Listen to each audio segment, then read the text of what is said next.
100% off the strength, man. Off the strength. I did it all on the strength, all on the strength. Fuck talking, I'ma do this off the strength. Run it back, can't relax, that's just facts off the strength. It's off the strength. Can't get that off the strength. That sounds exactly like some of the wildness that led me to talk about the online experience being different from the in-person experience with this hairstylist. Why don't you elaborate on it, brother? So online, it's a cool chick, uptown salon. You know how the other lock salons be working. It'd be the main person that's really good online, and then they hire like 40, 50, 60, 70 other people that's really actually doing hair inside the space. What's going on, fam? This is KR Jones of the Off the Strength podcast, and I am here to tell you to like, listen, subscribe, and if you're feeling freaky, visit offthestrength.com. That's where you can go and get more information on us. That's where we can link, we can build, we can connect, and let's make this thing work. The WeWork model don't work for everybody, and it damn sure don't work in the hood the same way it works in other spaces. I was about to say, bro. Specifically in black business. It was crazy in there. So I'm walking in, there's a barbershop on one side, there's a beauty parlor on the other side. Then you go a little further in, and they got some other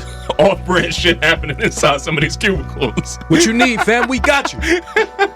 I seen a little swap meet going on. A little hand to hand. It was all types of shit happening in the back. Yeah. And I was like, see, this would not have come across my timeline. You don't need to know who back there? Just don't go back there. The next part had me questioning exactly how tolerant I have been in my life, because I walked in and the young lady who was on the screen was not the person who was in there doing hair. You got catfish. I got catfish. Now, I've had dudes cut my hair my whole life. I've never had a man twist my hair before. This was a different situation. The different situation was highlighted by the fact that this man was very energetic, let's say. And this energetic man was singing along to some Vibes Cartel songs that were very questionable, because I know he knows what those words mean. Was this brother militant as well? He was militant, but he was singing something that was anti-militant. Vibes be getting off a lot of shit in some of these verses. It'd be like, yo, today. Clocks me perfect. Yeah, exactly, fam. But he was doing that. And when you get them new clocks for daddy, like I'm talking about with the short shorts, going hard on the clocks we prefer in Flatbush. I'm like, yo, fam, I know you got to be ready to scrap at any given point in time, because the rest of them dudes up the corner in this same little space, they not with none of this. Nah, not even a little bit. They songs are telling you they not with none of this. So I'm sitting there, I'm like, all right, I could be pretty tolerant. Let me see where this is going. Homie starts doing the hair. He's actually a very professional gentleman. You know what I'm saying? He's doing take care of the situation. Minus like, the vibes. You come in and be like, all right, cool. What kind of scent you want? Lemongrass. Start to walk through the scents. It's like, hey, I like this one. He pulled out some watermelon. I was like, see, now you playing with me, champ. Hey, dog. Let me let you know. What I ain't going to do is get a watermelon scent. On top of this? Yeah. Say salt to injury. How was the retwist? I think they look great. I think everything was solid, man. Everything outside of that. Yeah. Everything outside the Insta-fishing, was smooth, man. And I'm like, yo. Insta-fish is crazy. Check this out. What's good, everybody? What's good? Welcome back to yet another episode of Off the Strength. We give you an inside look at all things wellness culture. I'm a trainer called Tony, and of course, with me, I have a gentleman of extraordinary league. KR Jones is in the building. That's right, folks. We are back. And ladies and gentlemen, boys and girls, listeners of all type from near and far, you are now in store for a treat, because it's the return of the variety show. That's when you get our best foot forward. Damn. So hopefully you take your best foot forward. You do that two-step, that tango, whatever it is you need to do to make it on through the week. The best goddamn wellness information available. Yay! Now, Brother Jones.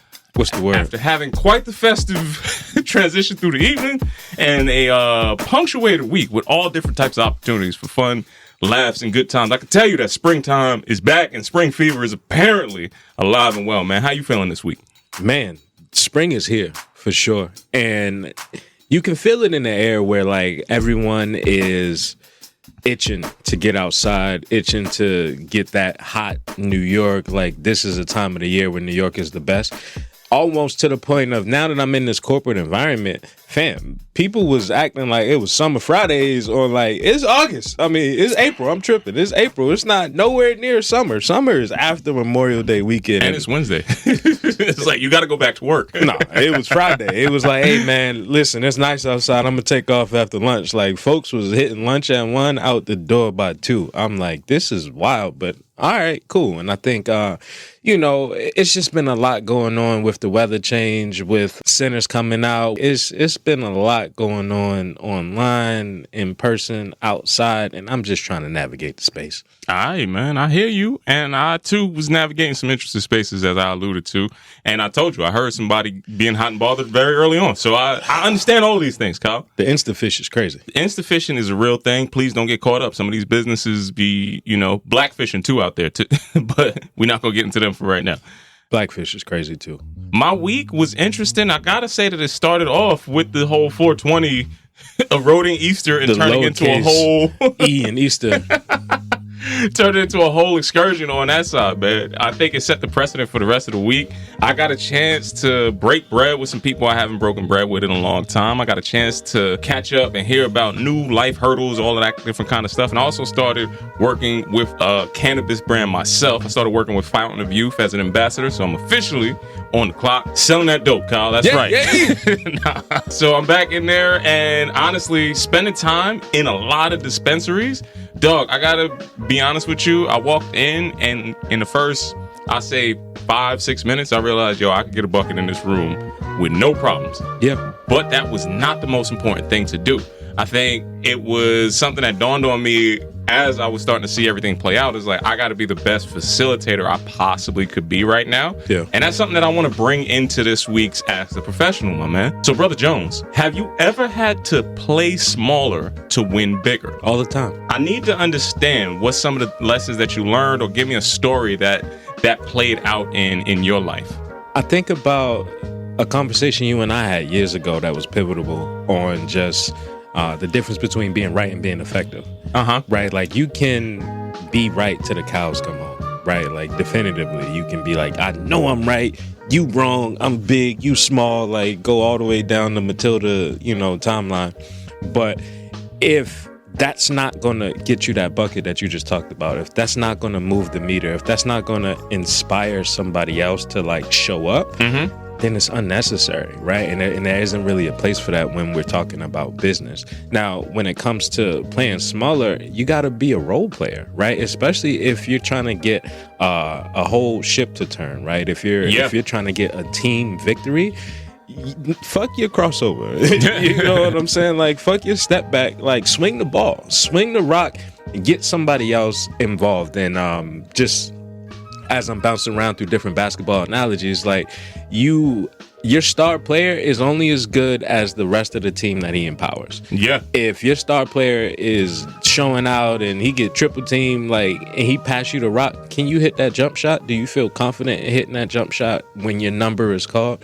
And I think that's what it means to play smaller, in a sense of, yes, I can go out and get my own bucket. I can do whatever I need to do in this ISO ball, but that's only going to benefit me and it's not going to benefit the team. So if I have to reduce my role, then I'm going to do that for a team victory. You don't want to fill up the stats with a bunch of empty calories. You know what I mean? That part. There'd be a lot of people that put up a bunch of garbage numbers.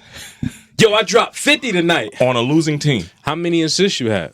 Did you have any steals? Did y'all win? Did you block any shots? It's like, did go back to the first part. Did y'all win? Did you accomplish the goal? Nah, we ain't win. Everybody else has single digits. And that's the thing that it brought to my mind, man, is that it's levels to this shit. Yeah. You really have to get past the point where it's all about you in the navigation. And the day that you do that, it becomes significantly easier. So you brought up a lot of different sporting analogies in there. And I can't help but go back to a earlier story in life where, I was never somebody who was going to be the running back on the football team. I wasn't going to be the wide receiver, but the thing that I could do, long snap was my game, bro. Yeah, and I was in there. It's a nasty position to be in. It definitely is.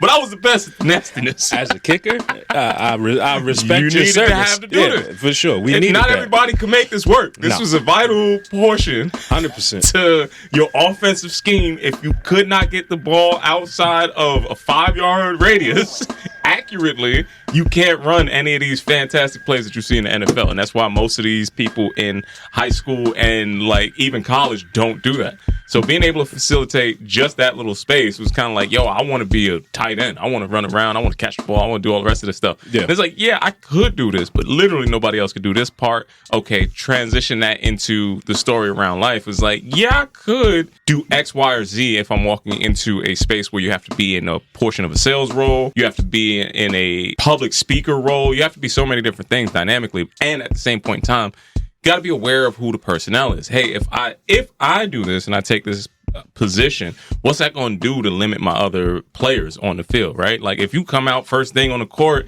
you hit a three, hey, your guy who hits threes might not feel the most energetic about pulling up for a shot. He's like, oh, Kyle got the hand. Yeah. If you drive, what's your point guard supposed to do when he feels like he can have somebody off the step, but he knows you're going to do the same thing, right? So really just being situationally aware is what I wanted to land off of that. Before you continue, the thing that came to mind for me briefly was my Equinox days when I played in the basketball league. Mm-hmm. So Equinox basketball league took place on like upper west side in a sports club that they had over there, and I got recruited to play on this team, and the team was dynamic. Like it had a little bit of everybody. We had a kid that was Tristan Thompson's cousin. Okay. That played like D1 for like Temple or something like that. Yeah. Or we had another guy, Terrell, Terrell, you see. Yeah. He was on the squad. We just had a team of like players where I didn't need to be the star. My role on that team was to play defense to get rebounds. I was the youngest, one of the youngest at the time. It's like, we need your energy to go whoever their best player is. So I was guarding the point guards on the other team and things like that. But it was one of those moments where I could go out and get my own bucket. But when you got NBA player's cousin on the squad that showing up with the Louis Duffel and the Kobe's, it's like he's going to be the star player tonight. We're going to pass it. He's already got photographers. He knows Kardashians. You get what I'm saying? I'm not on Kardashian level, so I don't have to be the star. But you know what we did win? The goddamn championship. That's the part. And that was just me getting rebounds, playing defense. Was my stats legit? No, but I had some hell of a blocks. You know what I'm saying? Impacted the game. I impacted the game. So that was like the sports analogy that came to my mind. Have you ever had to do that in the professional setting? Not really. Mm-hmm. I feel like majority of the times in the professional settings for me, I've exclusively and intentionally stepped into spaces where I knew I wasn't and that I could take up space. Yeah. And I think that's the difference when you recognize that, but going somewhere as opposed to showing up somewhere and realizing what's going on and like how you can fit in. For me, it was like, I see what y'all lacking. I'm here. Let me get my bucket that I know I can get, and everybody else can rise. Yeah, it is a little bit trickier in the professional settings too. I would say the most important piece of information to remember in playing in different positions and different roles on that corporate team, so to speak, is you never want to outshine the person who's at the helm. Yeah. You don't want to put them in a negative position, even if you do win the game at the end of the day. Can't outshine the sensei. You can't outshine the sensei, Kyle, and that's exactly what I want to bring into this next segment, my man. I think we put a bow on that one. I want to talk a little bit about the good. I want to talk a little bit about the bad. And then up next, I want to talk about some questionable, maybe ugly things, Kyle. That's right. It's time for this week's episode of Rip from the Headlines. And first things first, Kyle Jones. What's up? I have to call you to the table. You have on these great airwaves of Off the Strength, previously reported on this company that I'm about to talk about. And you have even said that you were a person who participated in something called the Double Down. Okay. You know what the Double Down is from? It's KFC. It was actually called a Double-licious. Double-licious, Double Down. You're double disgusting for playing around in that sock. So this week, I saw that KFC is trying to get some redemption on their side, man. They have partnered with Gymshark to create a new rice bowl, offering a lighter and nutritious meal options for people who are focusing more on flavor and also focusing on their health and well-being. Now, Kyle, since you were already down with the Double-licious, the Double Down, and all one-time thing, all the rest of your sweet treats, for sure, partaking, how do you feel about hearing about this new collaboration that nobody seemingly asked for? Nobody's checking for KFC no more. They're health-conscious focus. Kentucky Fried is out the window. They lost me when they lost the potato wedges, when they lost the honey barbecue boneless chicken, the little pop. You know what I'm talking about, the popcorn chicken in the box. Once they got rid of those, They got rid of me. I'm not here for none of this that they're doing. I'm actually disappointed in Gymshark for even partnering with them. It's not Gymshark US. This is all only happening in the UK, so they do have some different Just offerings. keep it across the pond. Now, I will say the KFC outside of the US, like the KFC They got some different stuff. That's in why I'm Jamaica, saying it's not the same. they got more than 21 herbs and spices. And they chicken is more than original and extra crispy over there. So You never I know. will visit. You never know, Kyle, is my point. You know what? I think it is funny to see fast food masking as fit food. Yeah, it's trash. It keeps coming back and forth, but it's also something that lets you know that, hey, people in the food industry are starting to realize they can't just do one particular thing and that be the only thing that goes.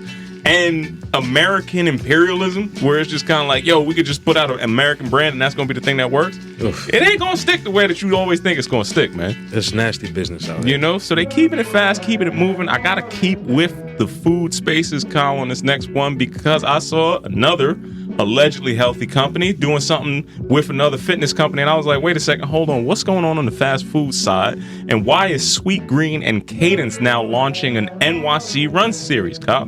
Cadence? Cadence is going to be a running company, right? They are partnering with Sweetgreen, and they're going to be launching 5 different 5Ks where the post-run meal is going to be these Sweetgreens bowls. So you didn't like the first bowl. They're going to be gearing up to give you some Sweetgreens gear and giveaways on this next one. Kyle, what's your thoughts on this? You know, I never really rocked with Sweetgreen. I feel like they were culture vultures in the salad industry. You just mad because they got the homie kale camo out the box. Generally speaking, you know, paying $16 for a Harvest Bowl is past me these days. But I do love this idea of merging people that are healthy or seemingly healthy enough to run 5Ks, and then at the end of it, celebrating with a healthy food option, or quasi-healthy, if you will. Not all salads are created equal, so that people know. But nonetheless, I do think that this is a type of partnership that should be highlighted as opposed to the Rice Bowl and the KFC. Like, the running community is obviously top notch right now. Like, yeah, is leading in a lot of different categories. So seeing brands partner with them makes a lot of sense. You won't be catching me doing a 5K or getting a Sweetgreen, but I'm there to support those that will. I know that you lying. I seen you eat a Sweetgreen. I ain't had a Sweetgreen in some years, bro. I done seen you. Back in the day, I did a lot of things. I did a double down back in the day. We're going to talk about I don't some double of down no more. You know what? We're going to talk about some of y'all athletes out there for real, because another thing came up this week that we're not going to jump into right now, but we got to have to start looking at the record of athletes and how they try to eviscerate some of their past ways. Hey, man, we might talk about it later. You never know. Next one up, Kyle, I had to take a look at RFK banning all of the food dyes that have been plaguing us for the longest time.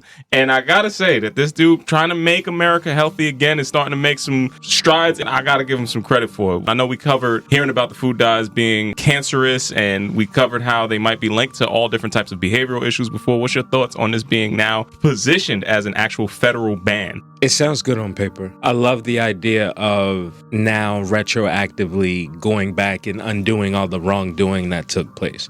Anybody that studied anything in the FDA knows that it's so easy to get a product on the shelf that, like, you have to wait until somebody has a negative reaction to it to get something removed off of the shelf. Right.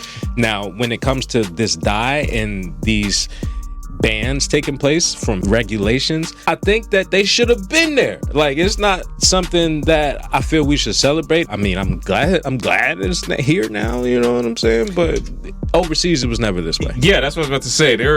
Some of these substances have been banned in all of these European countries for the longest time. It's only over here where we allowed people to make the most money off of making us the sickest. Yes. Where we actually have these things that are still additives in food up until this day, right? So we have known the ills of yellow number 5, of red 40, and all the rest of this since at least 20. You mean childhood is what you're saying? Yeah, exactly. I was going to say since at least 2014, the studies have come out. Like, this has been around that these things should not be here, but it's now in 2025 that they're trying to actually pass this. Anything brightly colored is up for question right here. It's artificial. You know another place that it didn't occur to me until just now, this past week in particular? Schools. Not even just schools, dispensaries. Yeah. Because, fam, if you take a look around at all the shit that you be putting inside your body, especially coming off 420. Hey, I don't mean to fuck up the hot right now. About the munchies.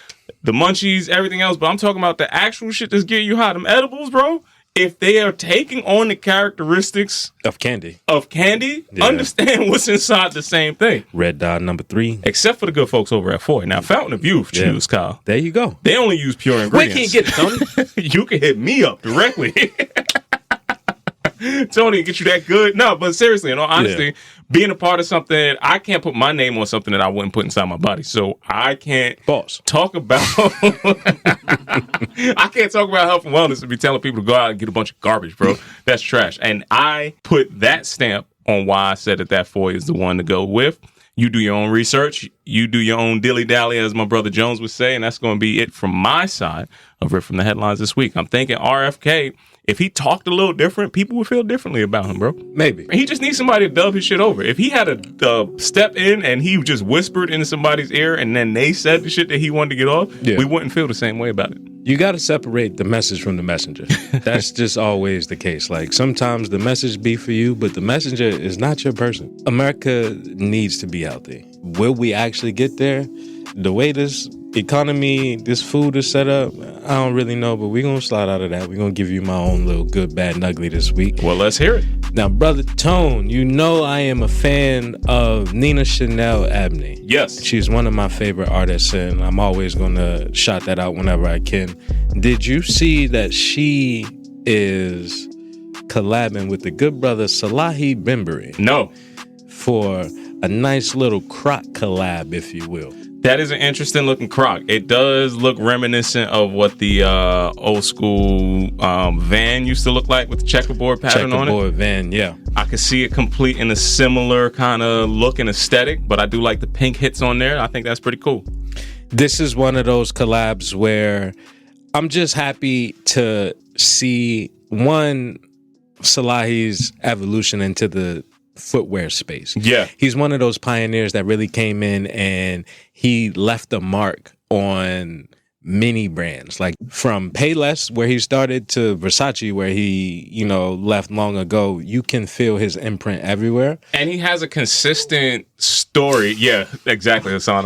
If he gonna call it out, you gotta call out on the sideline too. Left on his imprint. We going feeling it everywhere too. Yeah, it's feeling that imprint everywhere. Yeah, exactly. So instead of that, what you can see is his creative story arc being everywhere. And quite literally, he leaves his fingerprint in all of the brands that he's been touching. So you can see it in the silhouettes. You can see it in some of the designs that he ends up coming up with ultimately. And I think that that's a powerful form of storytelling. I would agree. Like last couple weeks back, faithful listeners of the show, when I talked about J Tips and his Saucony collab, I think that we're in this space now where we're seeing Black designers emerge for footwear specifically.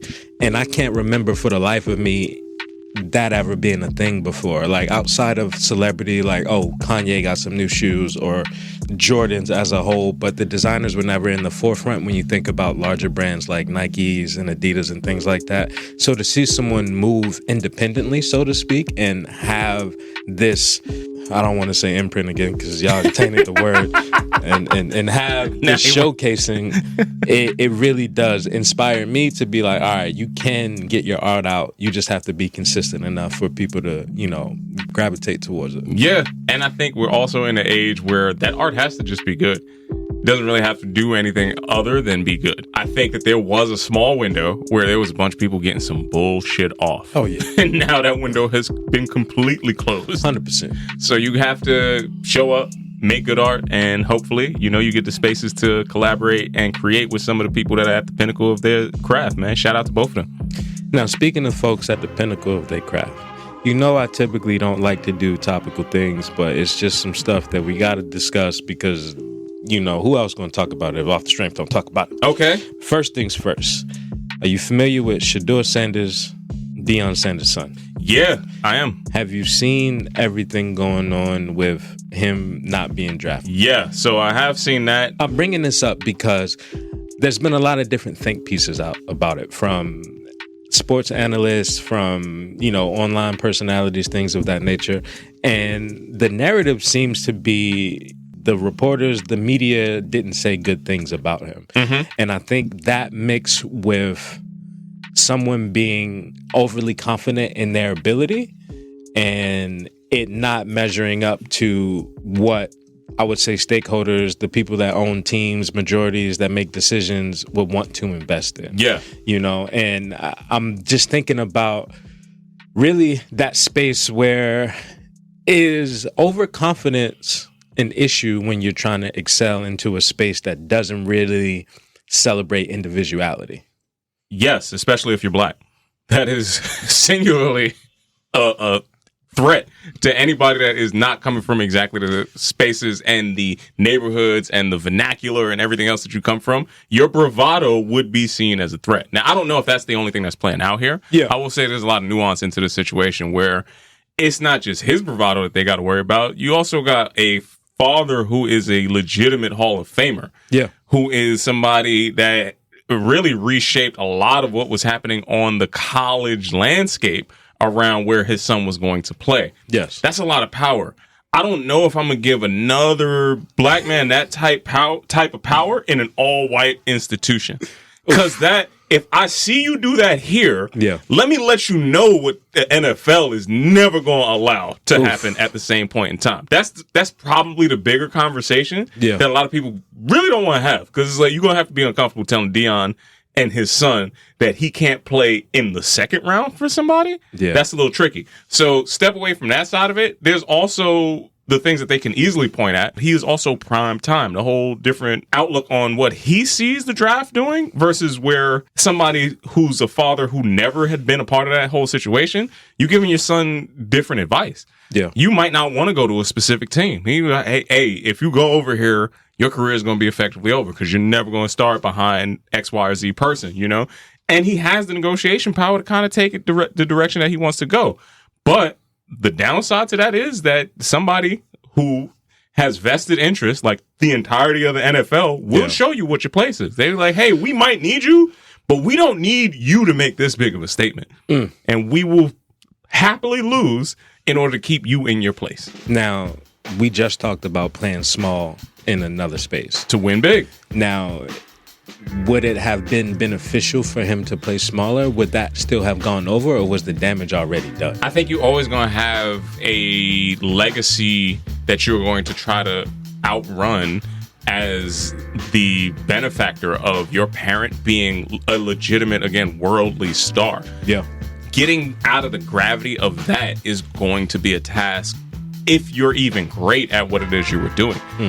If you're slightly not great and you're, God forbid, not as good as your father was, look at what they do to Bronny on a day-to-day basis. Yeah. Look at what they've been doing to, I don't even know his other brother's name, but his younger brother. Bryce. They've been comparing. The fact that people know their names for as young as they are is crazy to me. Because it's like, yo, fam, you talking about a 14-year-old? Oh, he don't got the pull-up jumper, drop step, all the rest of that. It's like, you've been looking at this kid. Yeah. And judging him by what his father was able to accomplish because his father broke a whole record. And the same thing is similar for Deion. Like, it's kind of like you was always going to have a hard time going into football being Sanders Jr. Yeah. That was just going to be hard. Now, to add to the fact that you are playing legitimately the most third rail position on the field, being like, yo, we are quarterback at that. Let's not. In my lifetime, I remember them actually having conversations. Are blacks smart enough to be quarterback? Like, that's in my lifetime. Yeah, that was an actual conversation. That's on the B block on ESPN. Donovan Mitchell, Michael Vick, they're like, yo, these guys they're fast and they could throw the ball and they actually could speak. He could read from the teleprompter. That's real shit. So you take that position away from the context of what football kind of looks like, where they putting a bunch of strong black athletes on the auction block again. It's like, we getting you to come back over here. You start to unpack strong some black of that. Is loose, you know. That's a loose term. You start to look at some of it, it looks a little crazy, bro. So I say that in jest, but it's also kind of like, yeah, some of those people still kind of feel like that. We hovered around it. The last part before I move on is, should we still be aspiring as black individuals, as young athletes to get into this league. I'm thinking about specifically what happened to Colin Kaepernick. Yeah. I'm thinking about how historically we've been treated, to your point, within this sport of we the best y'all got. If it was a bunch of white people on the field, sorry to the white people that listen to this, nobody would be fucking watching football. You know, like that's any sport. You take the Spanish people out of baseball, ain't nobody fucking watching baseball. I still don't know how people watch baseball, but I feel you. You get what I mean? Like these spaces and these institutions, if you will, I feel like continue to do a disservice to the people that are actually talented. And I'm curious if this is something we should still aspire to do. Here's the other side to that. It might not have anything to do with the fact that he's black. It just has a hell of a correlation to it. Yeah. Right? It don't help. It don't help at all. Because again, if you're looking at the rest of it, it looks kind of crazy. If you take that step back, it's like, it could be this. And it could also just be that he's not that nice. He's not third, fourth, fifth, like, okay, now I'm calling around to find a team bad. Yeah. But he is not as nice as they believed him to be. That is something that is clear at this point. Like, if you were undeniably, if you won the Heisman and they did this to you, it would look crazy. So it only helps further the opposite side. And you are coming around in a time where I hope that they don't lean into, they did this to him because he's black, because in this day and age, that's the last story that you should want to use for effectiveness. Even if it's true, nobody gives a fuck today. Yeah. And I don't mean that to be harsh, but I need it to be effective. It's kind of like, hey, fight through it. You got to play through the defense on that one, because then I'm telling you, today is not going to be the day where ain't nobody marching out there. They're not going to stop. They're not going to take a knee for you. They're not doing that. The game is going, them snaps is going to start happening come preseason. With or without you. Yeah. We got to talk about corny ass athletes, bro. Yeah, man. Sometimes it's just that deep. It don't have to be nothing else involved.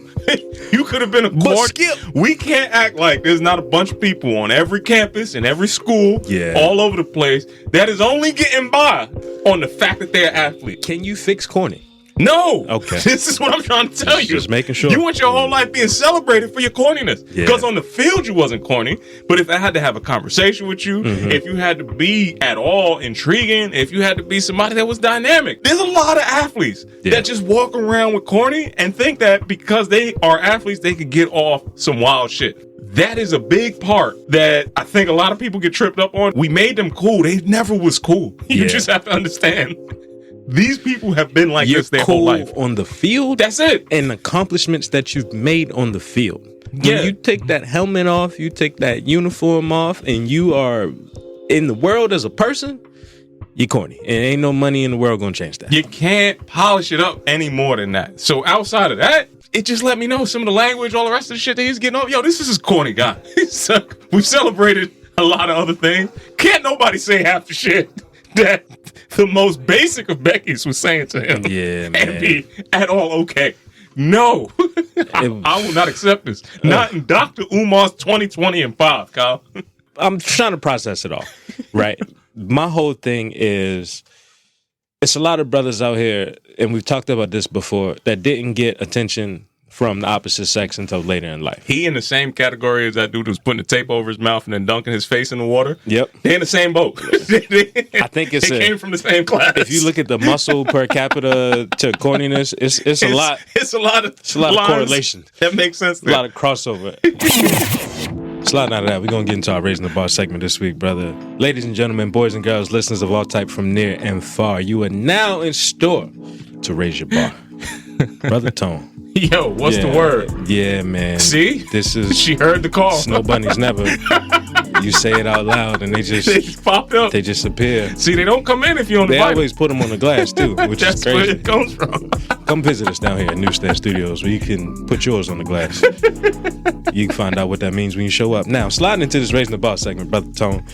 Today's segment for me is ironically about perception not being reality. Okay. I think that there's this misnomer out there about what you perceive is your reality. And I realize that this is not the case. Reality is reality. Okay. What you perceive is solely based upon your experience in this moment, your experiences that have been the amalgamation of your life to this point, and all of these things that kind of combine into this one space. Now, specifically, again, I joined this new space that I can't really speak on, legally and all these other things, but I'm going to paint the picture so hopefully y'all can follow along. Imagine you perceive the most successful company that you've seen in life, like one of the best, of like, yo, this company has made bunch of money, buku, they've changed the culture, they've been innovative, they've done all these things, and you get an opportunity to work in this space. Yep. You get in this space and you get to peek behind the curtain. Before you go in, you already have this idea of like what this space is. It's like, man, they are cutting edge. They doing this, that, and the third. Like, I can't believe they must have geniuses working here. You get there, you get behind the curtain, and your first meeting, somebody's going through a slide deck and there's errors in the slide deck. And you're like, wait a minute, this is... How did you... Fam, you spelled that wrong. Wait, that's not the right word for this. This don't go together. And it's like, how is this even possible? And then you have this coming to earth moment where you realize there's still human interaction. In all of these larger-than-life spaces and all of these larger-than-life ideas, there was a single human that had an idea that acted upon it. And there's so much more room for human error than I feel like more people give ourselves the space to realize. We often assume you have to be perfect, you have to do this, you have to do that. And the reality is that's really just not the case. There's so many people in life that are successful on accident by being confident in not knowing, right?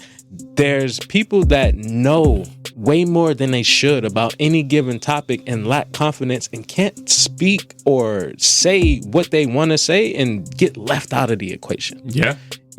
So I'm bringing this all into this perception not being reality. Reality is reality, and what matters most is being in the moment and making that difference, right? Being the person that's playing smaller to get the team win larger than life, or if you the star player, you got to rise to that and show up in that moment. Now, I know you've been in a lot of spaces, present day. Talk to me briefly about this idea of perception not being reality. It is something that today I think I question more than I have in previous versions of my life. And I say that because I feel like perception is shaped by so many things that could be coming externally. Yeah. With the ability to communicate more, we have become more confused. I've seen places where the messages and the stories you tell yourself can get hijacked almost, where your reality could start to be shaped by the things that you compare to. Yeah. It could be reshaped by the surroundings that you have, or it could be impacted by the enforcement or lack of enforcement that you get. I do understand that there's some nature of reality that's subjective. And at the same point in time, when you go back to that position of control, kind of like how last week you talked about being an author in your own story. Yeah. There is some part to reality that once you come to the realization that you are the most important part of shaping it, you do have the ability to kind of pivot in any kind of direction that you would want to, right? So, I don't know. It's a bit of a heady question because, yes, somebody outside of me can tell me that this is the way that I see the world, this is the way I feel, this is the way my existence in life has to take space and take shape. And I could be on a complete opposite end of that. And I've learned more in life to be open to hearing a different reality from mine, but still having something that anchors me in the spaces that still feel like me. If that makes sense. It does. It makes a lot of sense. I'm thinking about really just weighing in those perspectives of, again, what somebody else can see for you or can say and express to you versus how you actually feel. Yeah. Versus your day to day. And I feel as though, speaking for myself, there's a lot of situations I'm in where I'm a thinker. I live in my head. A lot of my ideas play out thousands of times in scenarios before they actually exist. In my reality, I can plan for, all right, I had an event today. Yo, this event is going to run smooth. We're going to come in. We're going to do this. We're going to do that. The reality was it was not smooth at all. Well, how often is any area that something is not smooth, how often is it your reality coming into conflict with somebody else's perception of that reality? Like an event being taken care of and an event being like completely orchestrated might have two totally different definitions. So there is, I think the places where we have the most friction is often like where we have to collaborate, where you have to take the shit that's inside your head and tell it to somebody else. And it's like, hey, I heard a third of what you said and I understood even less of what you just said. Yeah. So that's why I came here with puppies and balloons. You'd be like, what the fuck did you come here with puppies and balloons for? It's a kitty cat party, brother. What you doing? You missed the whole opportunity. Yeah. You know? Yeah. So the signals getting crossed happen because language has a limitation at a certain extent. You know? And that limitation is based off of some stuff that you have in your mind that somebody likely other than you put in your head. So at the end of the day, when you're trying to have a ideal picture of your reality, that's why I get to that position where it's like, yo, I don't know if that's mine, so I have to keep validating these pieces. And when I have a space where it's kind of like, okay, we got two different stories happening, and it's like, you told me to come at 10:45, I came at 2:15. Yeah. Why is there a problem? It's like, okay, there's a problem because there's a difference in the gap is the expectation that we had. I expected this, you gave me that, and now we on opposite ends. We stuck in between. I do think we stumbled upon the communication aspect of it. And man, communication as a whole, I would just say, is something that I prided myself on getting better at. And the better I got at it, the worse I became as a communicator. Where it was like, oh, I couldn't communicate because I didn't have the language to communicate effectively. Then I got the language to communicate effectively. Now I have the language, but then my timing was off. So now it's like, oh, you can say the right things, but if you don't say the right things at the right time, like that's the other element of communication. And there really is layers to it because it does level the playing field. It does level the expectation, and it does, you know, add to what this perception is that we're speaking of. So I feel as though 100% yes, for the most friction comes when you're collaborating with others. And I think on any type of scale, the communication of what success needs to look like needs to be explicitly stated in the beginning, from the beginning, right? And I don't think everybody navigates or works from that space. A lot of the times it's very much, we're going to go as the wind blows. We're going to figure it out. We're going to go with the flow. Let's not.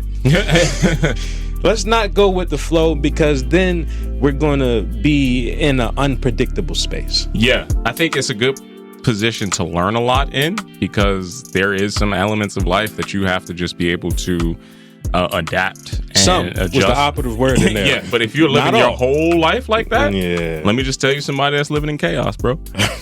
Chaos happens at different levels. Chaos is not exclusively restricted to the poverty level. Chaos is happening at every strata in life. And you'd be like, yes, I know some wildly successful, quote unquote, people that live completely chaotic lives. Oof. All these other indications that you should be good, and this part is going to be inflamed for as long as you let it be inflamed. Yeah, man, I definitely seen that. The reality of that situation is we often dodge the things that we probably have the best opportunities to correct to go the furthest. I think that's it, man. I ain't even going to dive into that anymore. I really do hope the good listeners out there are picking up these gems as we walk through them in our Raising the Bar segment and our ATP segments.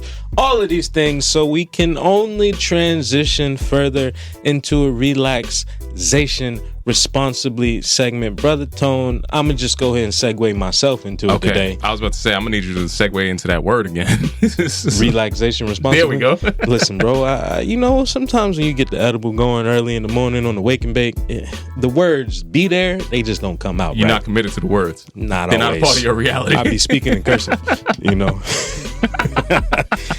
Sliding out of that. Blend all in. Yeah. You know, it's a nice pen stroke, if you will. Relaxation Responsibly is brought to you by me. That is KR Jones telling you to come kick it with me at Frequency Movement. That is where I have my elevator yoga class Saturdays at 11 a.m. We can come. We can mindfully use marijuana. Mm-hmm. We're going to flow for an hour, and then I'm going to send you home for a good weekend. 420 taught me, too. I know we talked about its levels to the shit before. I like weed, but I don't like love weed. Yeah. There's different levels to this shit. It's a lot of addictive personalities out there. There's some people who I was like, what are you trying to escape from? I don't need to be that high ever in life. Yo. This is a different level. I don't want to smoke with you. I don't want to do none of the shit that you're doing. I just want to get my weed and I'm going to be over here. It's neither here nor there. I didn't mean to derail, but I was just, as you put it out there, it was kind of like, hey, there's That's why I said mindful. mindful usage. Mindful usage amongst community where you feel supported, protected, loved, I would even say, for your practice, and then you go home and do your own thing. Still putting the well in it. I like it, Kyle. You see what I did there? Yeah. How were you relaxing responsibly this week, man? Man, I was relaxing responsibly this week, bro. I honestly got a chance to, again, at the top of the show, I talked about breaking bread with some friends that I haven't seen in a long time.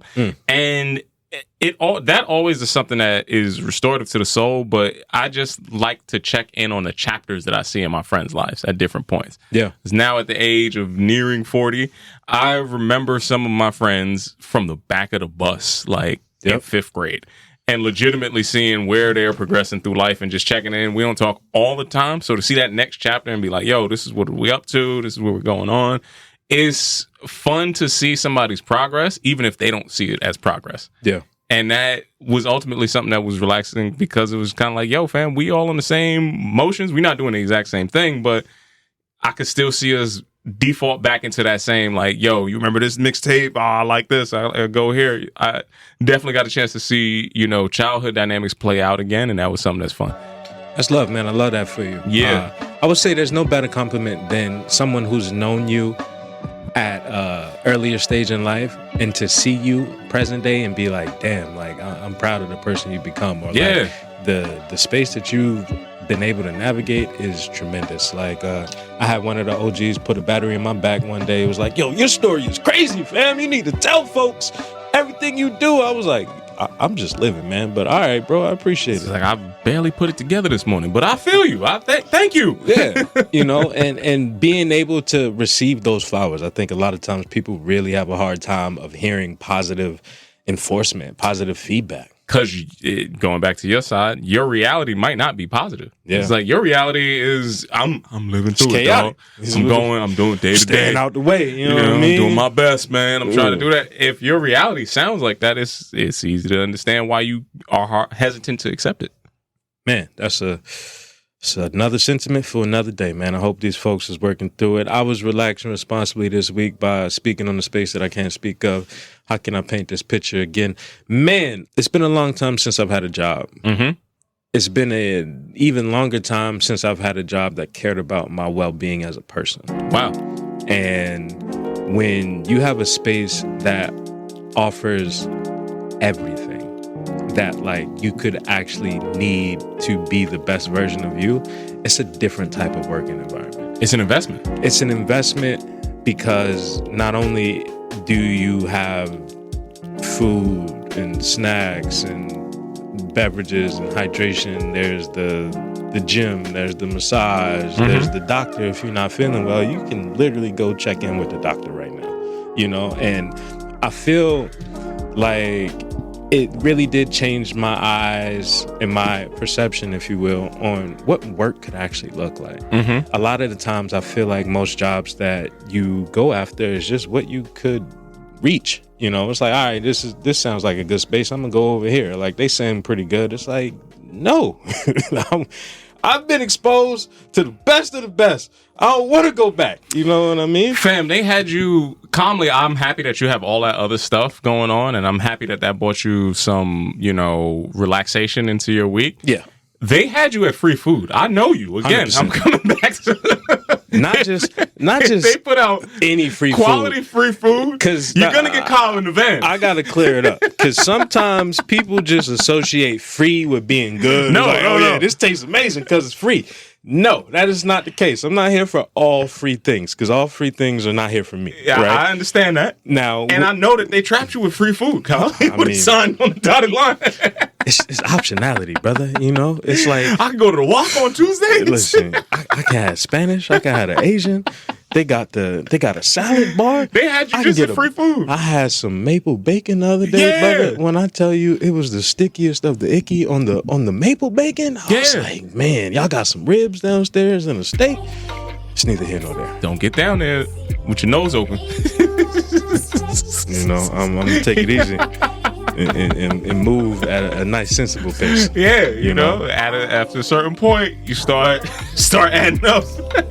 You start to become priority on other people's rosters. Yeah, man. And then you lose it. That's it. As quick as you got it, it's gone. One thing leads to another, and you done seen it happen to some strong brothers, man. 25 for each cheek. That's what it is. You right back in there. So we gonna put that above and out of the way. I feel like there's a mind over matter situation, Tone, that we need to talk to the people about today. I'll be honest with you, I don't even have one this week, man. I hope you don't mind when we start mattering, fella. Come exactly. I'm with that. That's the mind over matter for this week, bro. I'm hopeful though that again in your continued ascension, my brother, that you just continue to remember all of the things that you had in question at different phases of the life. Whether or not it was going to work out, whether or not you was going to be seen the way that you needed to be seen, and whether or not your accomplishments were going to be every goddamn day. I want people to study for KR Jones on the quiz, man. Yeah, man. I hope that's true for you, man. I hope anybody out there is living their life in their fullest version as well. Similarly, never go full Jones though. That's exclusively for me. That's why I said don't get your own nose open out there. I hope you was reading between the lines. That nose will open up some more orifices on your body. Mama Shell. He started getting into that bag. I'm gonna call you out. Honestly, like, man, she was a 3 at best, dog. Why she got you like this? Got you open. She wouldn't even been the top level, Rachel. She was on the bottom shelf. She's an OnlyFans creator, bro.